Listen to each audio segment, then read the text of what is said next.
এলাকা নিয়ে তো কুকুররা মারামারি করে, বাঘ যেখানে দাঁড়িয়ে যায় সেখানেই রাজা। নমস্কার, বেঙ্গলি ফিল্ম রিভিউজ চ্যানেলের তরফ থেকে আপনাদের সকলকে সুস্বাগতম। আজ আমরা রিভিউ করব আবার প্রলয় ওয়েব সিরিজটির ট্রেলার নিয়ে। আপনাদের সঙ্গে আমি তন্ময়। রাজ চক্রবর্তী পরিচালিত এই নতুন ওয়েব সিরিজটির 10টি এপিসোড। এবার যদি এর গল্পে আসি, সেখানে ট্রেলার অনুযায়ী আমরা দেখতে পাই যে সুন্দরবনে কোনো একটা ঘটনা ঘটে, সেই ঘটনাটাকে সলভ করার জন্য শহর থেকে আসে অনিমেষ দত্ত ওরফে শাশ্বত চ্যাটার্জি অ্যাজ এ ক্রাইম ব্রাঞ্চের একজন স্পেশাল অফিসার।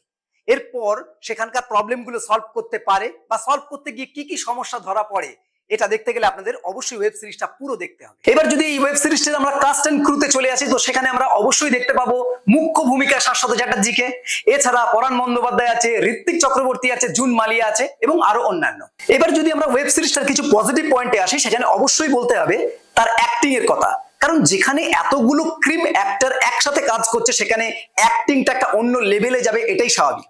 প্রথমে যদি আমরা শাশ্বতের কথায় আসি, শাশ্বত এখানে কিন্তু একজন স্পেশাল ব্রাঞ্চের একজন অফিসার হিসেবে কাজ করছে এবং আমরা কিন্তু একটা জিনিস লক্ষ্য করছি যে শাশ্বত যত কিন্তু বয়স বাড়ছে, তত কিন্তু তার মধ্যে কিন্তু একটা অন্যরকম ম্যানলি একটা অ্যাপ্রোচ কিন্তু আসছে।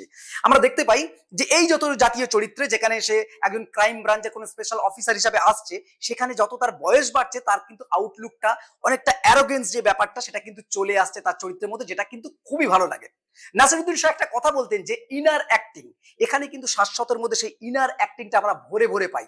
সে কখন কি করতে চলেছে আমরা কিন্তু আগে থেকে প্রেডিক্ট করতে পারি না, এটাই একটা কিন্তু বড় অভিনেতার কিন্তু একটা গুণ বলা যেতে পারে। এছাড়া তার চরিত্রে যেন সে নিজেই একজন রহস্য, ফলে শাশ্বত এখানে অবশ্যই পজিটিভ দিক। এরপর যদি আমরা ঋত্বিক চক্রবর্তীর কথায় আসি, ঋত্বিক চক্রবর্তীকে কিন্তু এই ওয়েব সিরিজে একটা নতুন লুকে আমরা পেতে চলেছি। মানে এখানে সে কিন্তু একজন অ্যান্টাগনিস্ট, তবে তার যে রোলটা সেটাকে এমন ভাবে ডিজাইন করা হয়েছে তা দেখে অনেকটাই ও মাই গডের আপনার মিঠুন চক্রবর্তীর কথা মনে হতেই পারে, এবং আমারও সেটাই মনে হয়েছে। তো দেখা যাক, আশা করি এই রোলটাকে কেমন ভাবে সে প্লে করবে তার উপর ডিপেন্ড করছে, কারণ অলরেডি আমাদের একটা নমুনা আমাদের হাতে রয়েছে। তো আশা করবো খুব ভালো হবে, ফলে এটাও কিন্তু একটা পজিটিভ পয়েন্ট। এরপর যদি আমরা পরাণ বন্দ্যোপাধ্যায়ের কথায় আসি, কোনো যে প্রলয় ছবিটা হয়েছিল সেটা যারা দেখেছে তারা কিন্তু অবশ্যই বুঝতে পারবে যে পরাণ বন্দ্যোপাধ্যায়ের ভূমিকাটা কোন জায়গায়। সমাজের এই অরাজকতার দ্বারা খুবই তিতিবিরক্ত একজন মানুষ, সে কিভাবে পুরো সমাজটাকে ফেস করছে এবং তার বুদ্ধিতে কিভাবে শাশ্বত চ্যাটার্জি আসছে এবং পুরো ক্রাইমটাকে শেষ করছে, সেটা কিন্তু আমরা পরাণ বন্দ্যোপাধ্যায়ের চরিত্রের মধ্যে দিয়ে দেখতে পাবো। তো ওভারঅল যে অ্যাক্টিং পোর্শন, সেটা কিন্তু এই ওয়েব সিরিজের ক্ষেত্রে একটা খুব বড় প্লাস পয়েন্ট, অর্থাৎ পজিটিভ দিক। এরপর যদি আমরা পরবর্তী পজিটিভ পয়েন্ট হিসাবে ডিওপি কে ধরি, সেক্ষেত্রে বলতেই হয় যে ডিওপি কিন্তু এখানে যেভাবে কাজ করেছে ওভারঅল ওয়েব সিরিজটি জুড়ে, সেটা কিন্তু দেখবার মতন।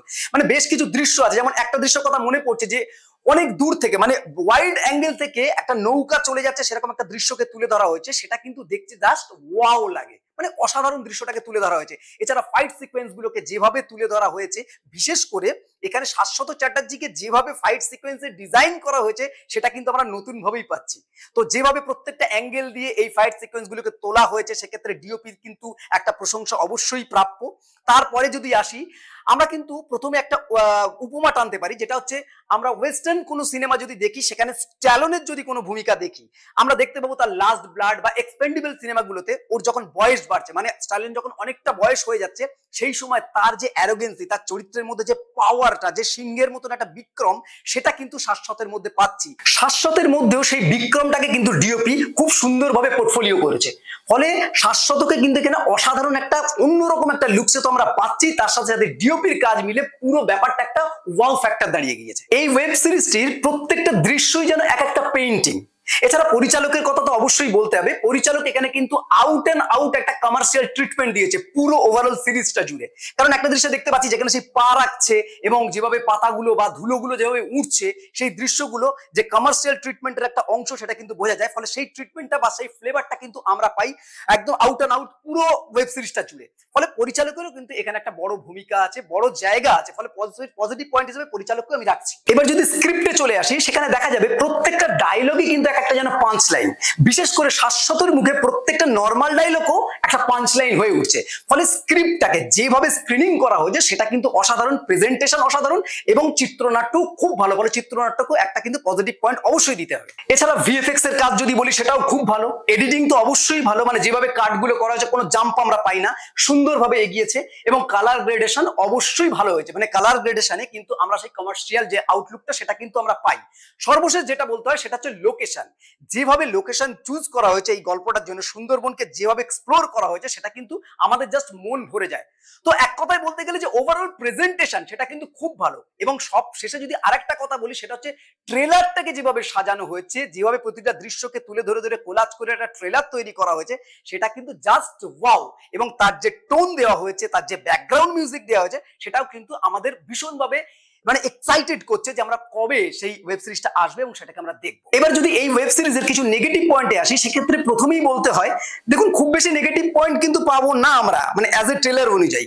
কিন্তু তাও তার ভিতর থেকে যেটুকু নেগেটিভ পয়েন্ট আমার লেগেছে সেটা হচ্ছে ঋত্বিক চক্রবর্তীকে কিন্তু একটা অনুকরণে আমরা দেখতে পাচ্ছি। মানে এর আগে আমি আগেই বললাম যে ও মাই গডে মিঠুন চক্রবর্তীর যে ধারাটা, সেই ধারাটা কিন্তু অনেকটাই আমরা দেখতে পাচ্ছি ঋত্বিক চক্রবর্তীর মধ্যে। কিন্তু আমার কাছে প্রশ্ন হলো, ঋত্বিক চক্রবর্তী খুবই ভালো একজন অ্যাক্টর, ফলে তাকে দিয়ে নতুন কিছু যদি এক্সপেরিমেন্ট করা যেত তো সেটা অনেক বেশি বেটার হতো বলে মনে হয়। তো সেক্ষেত্রে আমার কাছে এটা কিন্তু একটা নেগেটিভ পয়েন্ট বলেই মনে হয়েছে। এবং সেকেন্ড নেগেটিভ পয়েন্ট হচ্ছে দেখুন এই জাতীয় গল্প, এই জাতীয় ক্রাইম থ্রিলার বা এই জাতীয় কোনো ইনভেস্টিগেশন আমরা কিন্তু প্রচুর দেখে এসেছি। ফলে নতুনত্ব কিছু আমাদের দরকার স্টোরি লাইনে, কিন্তু এখানে কিন্তু স্টোরি লাইনে কোনো নতুনত্ব থাকে না।